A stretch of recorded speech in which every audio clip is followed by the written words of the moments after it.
Alright guys, welcome back to the finals. It's game number 5. We've had a really back and forth series with a lot of everything, you know, aggression, mech, long games, stalemates, breaking, Nidus Swarms, you name it.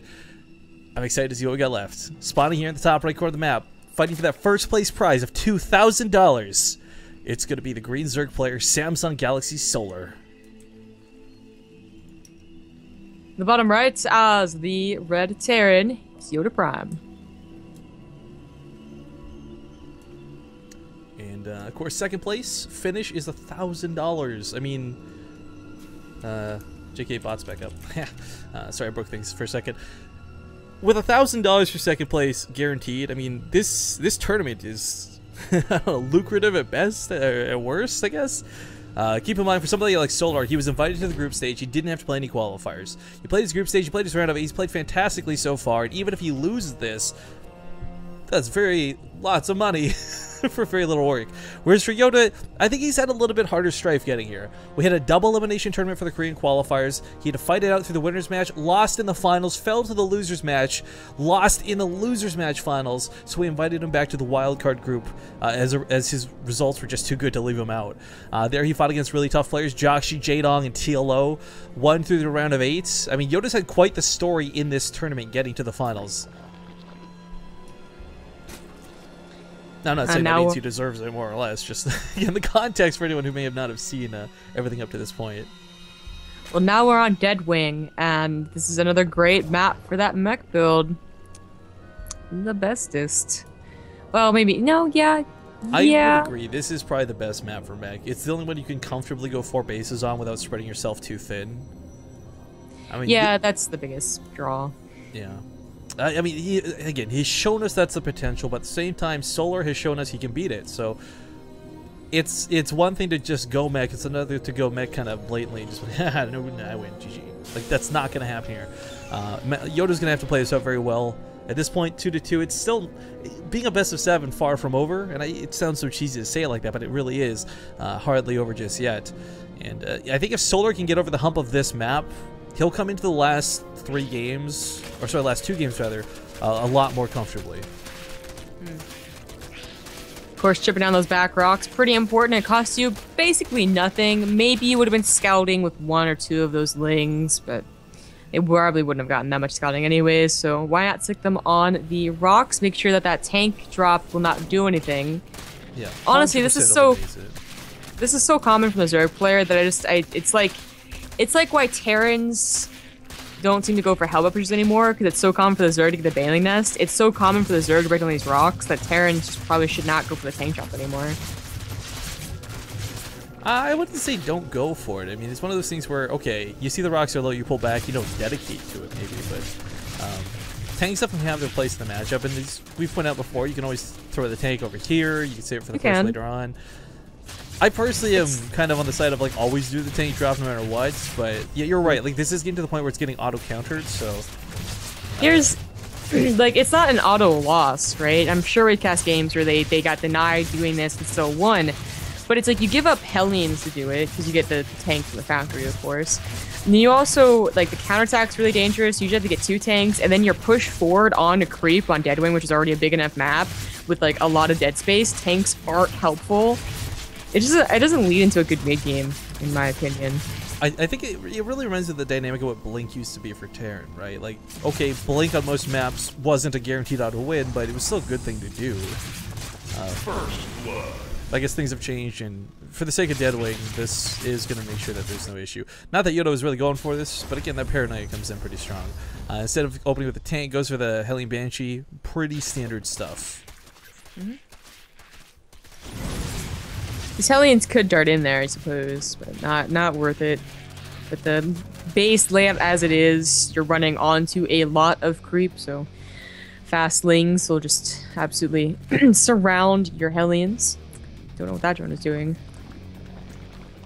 Nothing much going on. We can't really decide whether or not YoDa's going to go for mech or not. Everyone's going to scout everything here. Yeah, he's got Tech Lab. Yeah. He's got a Tech Lab on that barracks. Solar's going to see that too, so... Unless he lifts us up and does something crazy like a factory right now, it would just make no sense for him to put that down like that.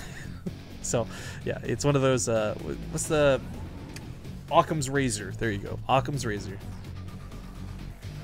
Which one? Oh, the simplest. The simplest answer. I remember that.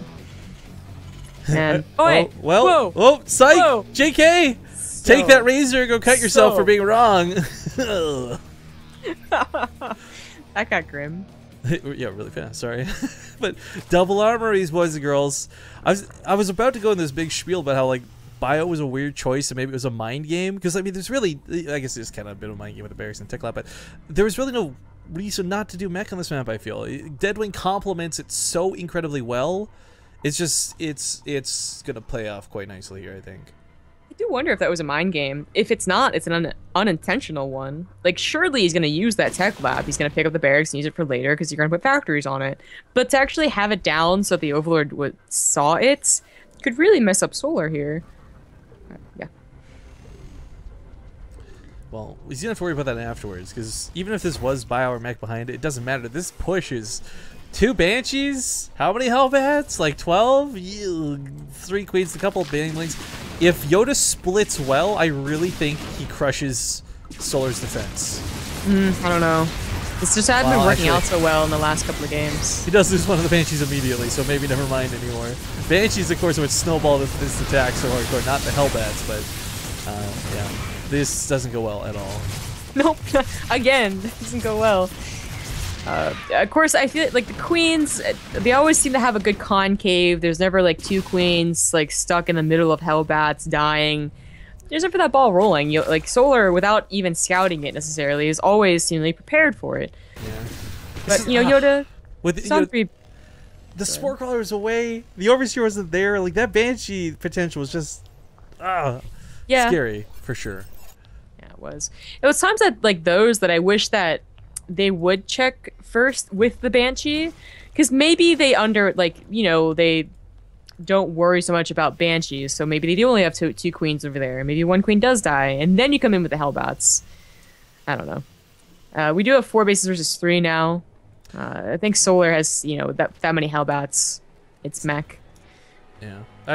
Well, it's 4 bases for Solar versus 3. It's because if you just say it quite blatantly like that, if it was just gonna half listing it, it's worth noting that it's not Terran who's quite gotten to that OP stage yet, but he is on his way to it. The 4th base, I mean, he could make this a planet, he can make an orbital. The thing about this map is like you do consolidate all attacks into one big choke, so you actually don't have to necessarily put the pressure of a planetary fortress that you normally would. But does get a cancel on the hatchery. 3 Banshees is a hell of a lot of damage, and even the queens should be a little bit careful getting off creep exposed like this. Well,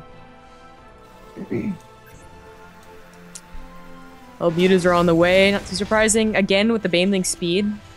Hasn't, like, even in the game on King Sejong, it wasn't really about the Baneling speed so much, it was just the Ling counterattacking that was effective. So it's always like, if you know it's not mech, or if it is mech, why do you keep getting that upgrade?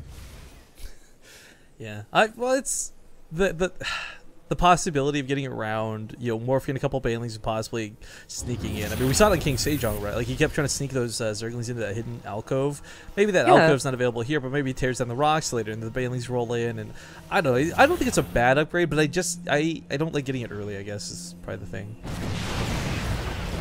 Like I said, it just seemed like Lings were more effective than anything else. And he is still upgrading the Lings, so apparently he thinks so too. Also upgrading those Swarm Hosts.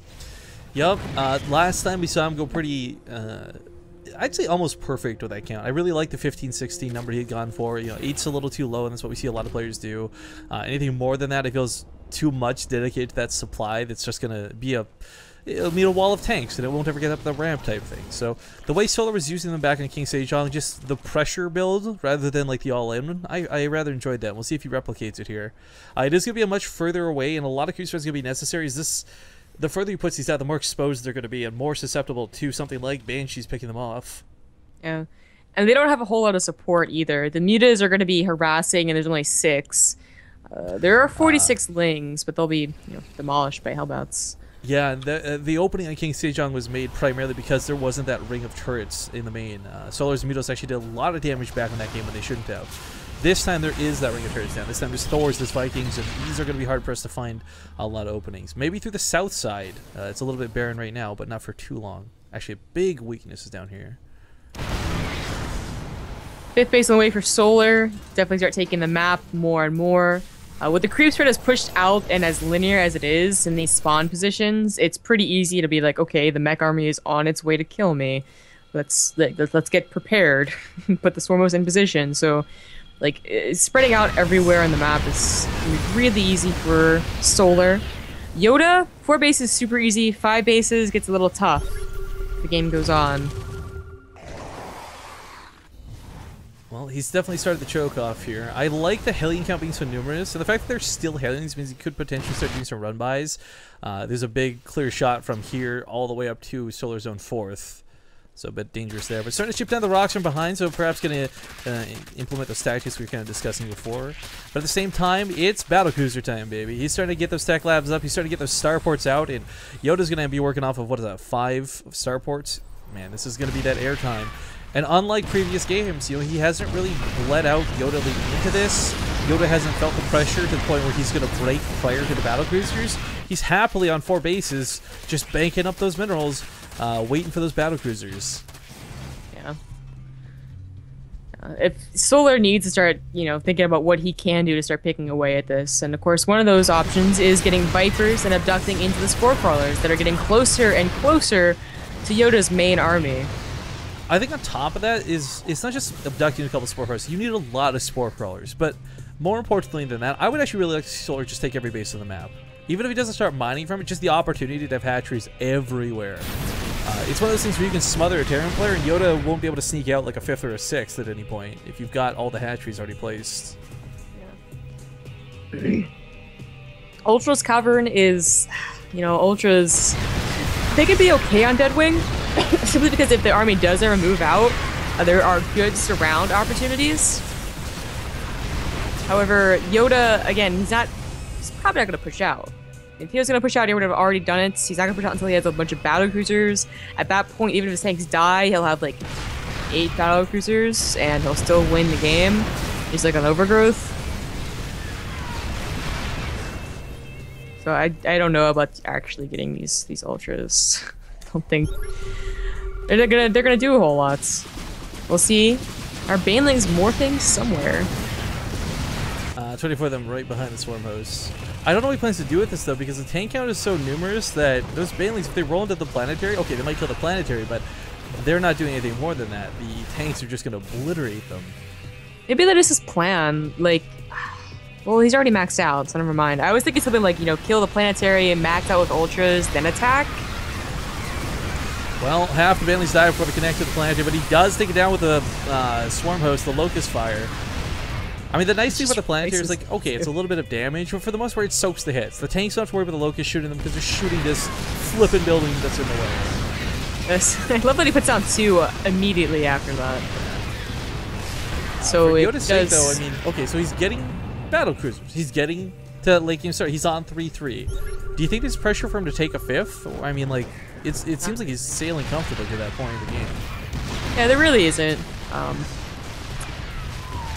He'll try, and maybe it does get denied repeatedly, but he still has enough of an economy that he can get that perfect army where a 5th base won't matter. It's an interesting tactic to go into banelings yet again. I think he was expecting the planetaries to still be there, but nope, just kidding. Ling's actually getting right on top of the tank, so friendly fire is going to start off here. He's actually getting a good chunk of these down, and now maybe the swarm host can break through. I mean, the baneling bust was a very desperate move, and really, really, really risky, but he takes out the Hellions, he takes out about half that tank line, and now the swarm hosts are maybe going to be able to start breaking the tanks on their own. It looks like YoDa just admitted that he needs a planetary up at front to help him out here. 6 ultras are on the way, 3 Vipers. I don't know if he's going to abduct or use those for blinding clouds. Well, if he tries to land this down, I mean, I like that he doesn't build on location, but still the Locust, even if it's a couple of shots here and there, soak up the point defense run energy, pushing forward best they can. Nothing here is really crippling the battlecruiser count, which is slowly but surely breaking up behind this. It's on 8 Vikings, 4 Ravens, and, you know, constantly climbing in that battlecruiser count. So it is, again, that pretty perfect spot. You know, maybe a couple more Vikings, I would say. Solar could eventually get to that point where he's producing like 20 corruptors at a time, although he's not quite there yet. I did want to note that I guess it's no longer the case, but Solar was on like 97 drones. He was really, really high up, but over the course of time, he's gone down back to 80, a more normalized count. But see, that's kind of something I actually would applaud. Again, if he just mines out all the other bases, gets to the point where you've got all the money, and like this is such a long-term plan. It's such a dumb one that we've never really seen executed perfectly by anybody, but get to the point where he's got all the money, he can just sacrifice everything and just max out a pure army, wave after wave after wave. And maybe that's what wears down a mech army. And we still haven't seen the perfect response out of most players to actually taking on a head-on engagement, to dealing with the actual ultimate death ball. The ways we see mech get defeated are before it gets to that point. You know, the old Brood Lord Infestor logic, right? Nothing but ground army here for Solar right now. I mean, I know Corruptors aren't that great, and they did not work out for him on that Overgrowth game, but it is the combination of multiple air units and Squirt Crawlers that seems to be the only possible way to win out this game. Like, flooding with Ling, Baneling, and Ultra sounds like it could be good. Like, maybe you can take down most of the structures of the Terran player, but you're still left to deal with an air army, and they can lift their buildings, so don't even try and rely on a base race. Well, Ultra's gonna try and bust on through.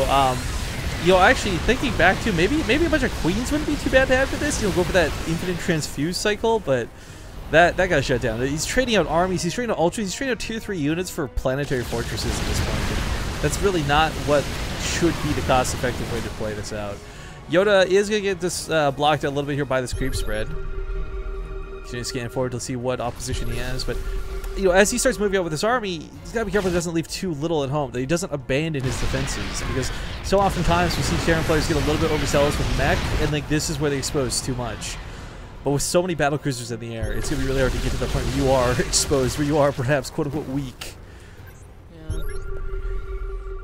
I mean, things are starting to look, I guess, a little bad. Not really for YoDa, because he can't get a 5th. He's not exactly rolling in money. But Solar's not... He might be rolling in money, or he could be rolling in money, but he's not... doesn't have a good plan as to how to deal with battlecruisers. Well, I really like the Infestors last time. I would love to see some of those come out again, but he has been slowly investing in air behind us. So it's not like Corruptors are off the table. It's not like Corruptors are never going to come into play. Raider Spire. Yeah, so I think what's going to end up happening with this transition is the reason he can't do damage to the Locust, the Siege Tanks, or Siege. If he gets some Brood Lords in here, that might, even if they die, if they can either kill enough Siege Tanks with the Broodlings or force an Unsiege, the Locusts get a lot more power. But again, I'm pretty sure Solar's not set on trying to kill the air army. The Thor got killed because he was insubordinate, by the way, guys. You should always listen to your bosses. It's actually clearing up supply, of course, so he can start making a bigger army, so he can go for that 175 supply count yet again. And that's where you just don't get broken. That's where you've just got too many Ravens, too many battlecruisers. Yeah, the Spore Crawlers are kind of what's looking intimidating. That's the only thing that looks intimidating, anyways. But, you know, the thing about area units is that they can go around Spore Crawler, so... Awesome that he has the middle taken care of, but then there's this entire right side that he'll have to just position everything to. Something to talk about. In the previous series, we have not really seen Solar making a great use of corruption. I do think that's a huge lacking benefit. I mean, as we see, if the Corruptors can just barely volley them down with corruption, they're going to do just that little bit of extra damage necessary some of the time. So no corruption being utilized at all. He's just taking the fight head on, and they're really, there we go, finally starting to corrupt some of the battlecruisers, but most of the Corruptors are dead. He's not even paying attention with the other ones. I don't know what Solar's doing with his army, but he needs to get the hell out of there. It's, oh man, a couple of good fungal, more fungals, get a lot of those Vikings. Actually wasn't that as bad as a fight as it could have been, but still the air army's there. Alright, I'm gonna do math. 26 times 0.2 for 20%, 5 extra damage per shot. When you've got like, I don't know, 15 or 20 Corruptors, that's a big deal. So I'm liking that he is going for corruption this time. I actually don't know if he laid out a single corruption in these times prior to this, but again, maybe something overly critical, not that big of a deal. But repositioning his tanks to deal with the repositioning of those Swarmos. He's going to take down a couple of the battlecruisers here, starting to look out a little bit nice. No infested Terrans to assist this, though, and not enough fungal growth to kill those Vikings. Some good dodges from YoDa, too. I mean, like, not the most intense, but, you know, these Corruptors are...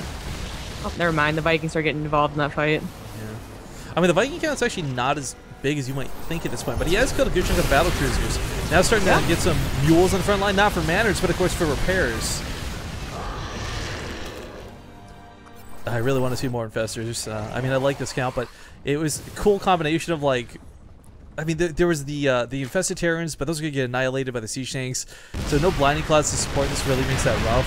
Fungal growths are okay, but the damage it deals, I mean, 30 damage for fungal growth. I mean, you're not gonna kill a battlecruiser with that. There's one or two things missing from YoDa's perfect composition, and that is Thors and maybe a couple more Ravens.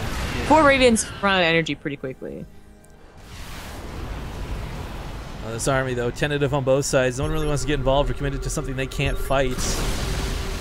Defense throws were mostly picked up going into this, though. Then the battlecruiser falls. Might be able to get another. It's really low. Goes back for the kill. Nice snipe there out of Solar.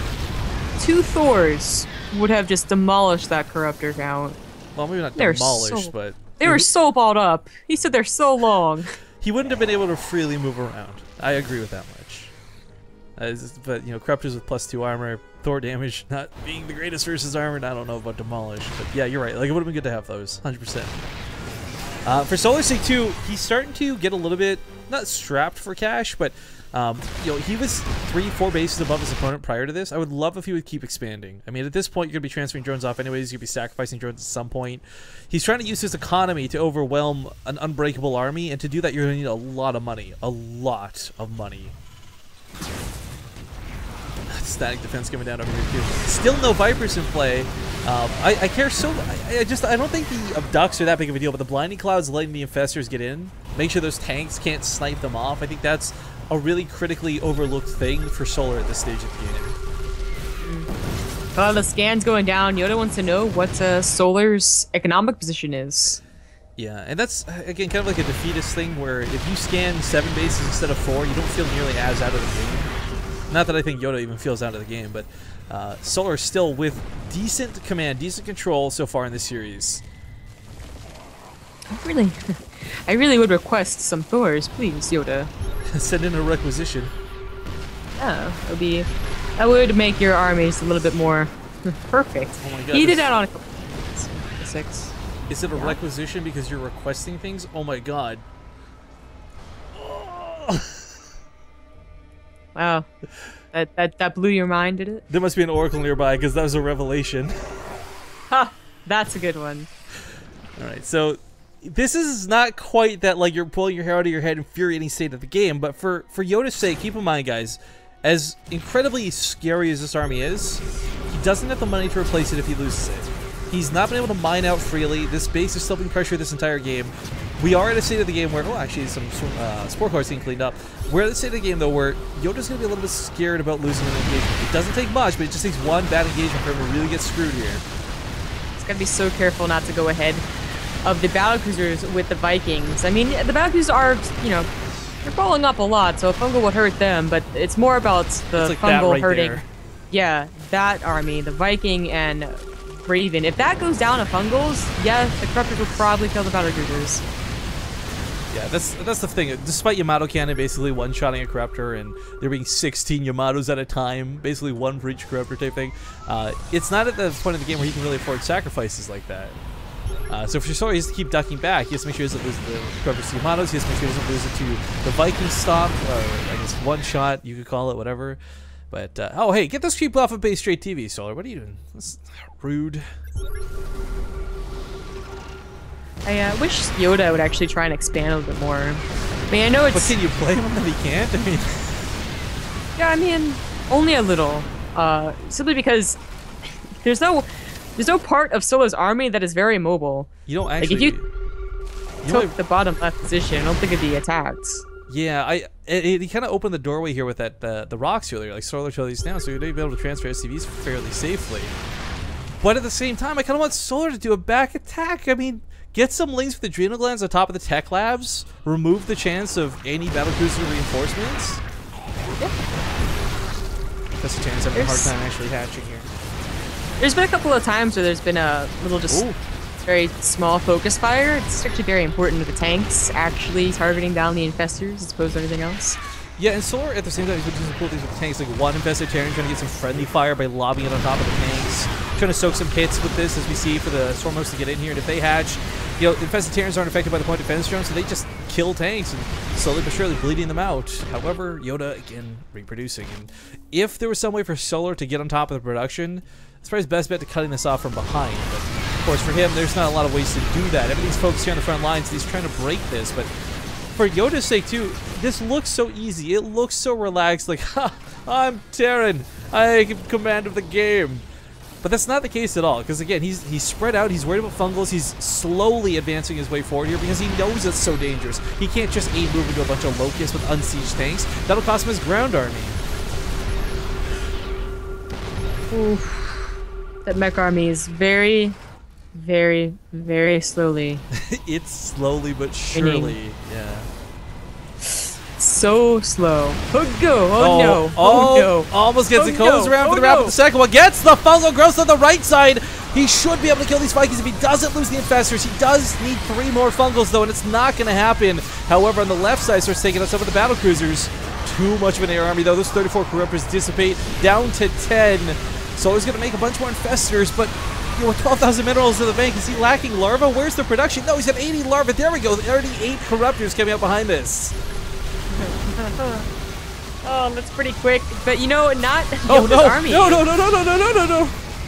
Was that on purpose? Did he want more corruptors? Maybe. Oh, that might actually have been on purpose. They have 51 corruptors now from 34.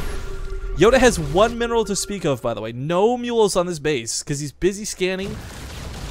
That's gonna suck because now he can't repair his battle cruisers or his fungaled Vikings. But Solar now with fungal growth. Solar now with 40 corruptors. Can he stop this push? Can he hold the lines? Even if he does, those siege tanks might have nothing to oppose them on the ground.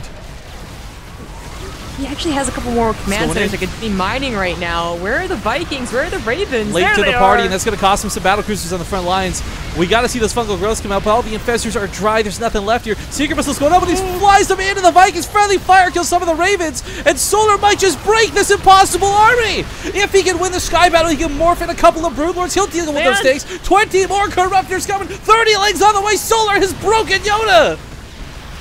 Land the Vikings, you're gonna lose the Corruptor War. It doesn't matter. What are the Vikings gonna do?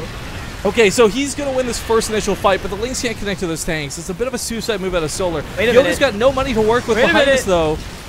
Two battle cruisers. But it's 20 more corruptors. 20 more well, corruptors. you can't land battle cruisers, can you? No, you certainly cannot, Zombie Grove. And Solar's still mining. Keep this. Don't forget about this. Taking air. They go straight into like Hellions again. I mean, the Hellions are kind of one of those things he now has he builds to do. a Thor. Are you for real? I'm still going to argue that I don't think Thor would have been the biggest deal in that fight, especially, but YoDa loses everything, and this is the Deadwing map. This is what we talked about being the hump for Solar. This was going to be the hardest map for him to win in this best of 7 series, without question.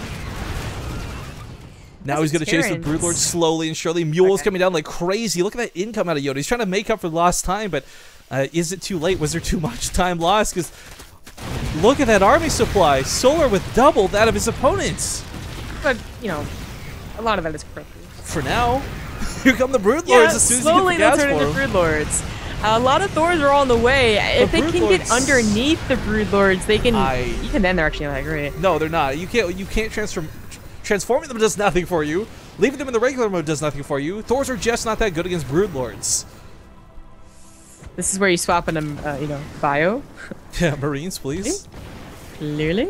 He is trying to get an air army again. I mean, he had energy on some of those orbitals. He could have been mining that entire time. He was only like 40 minerals. He just chose not to. I guess he was too busy focusing elsewhere. But now he did transform the Thors. Those, oh, they make them like worse. God. It's okay, so they lose splash damage for those who don't know how this works, but they gain a little bit of single target damage. The problem is it's almost never worth it versus the Broodlords. Look at it. Look at it. I mean, it still hurts, but not that much. I like the Ravens, but this is YoDa using every mineral he has, like literally every mineral he has. He's out of cash. Lings on top of production. Lings on top of the starports. And more Thors just flexing out those guns, but those bad boys are not going to save him in this game. I can't believe Solar did it with patience, with dedication. Solar broke YoDa's impossible to kill army. Man, I really wish those Thors were in the freaking mode. Every Zerg player right now is going to be bowing down to Solar. Like, how do I do what he did? How do I stop the mech players of the world?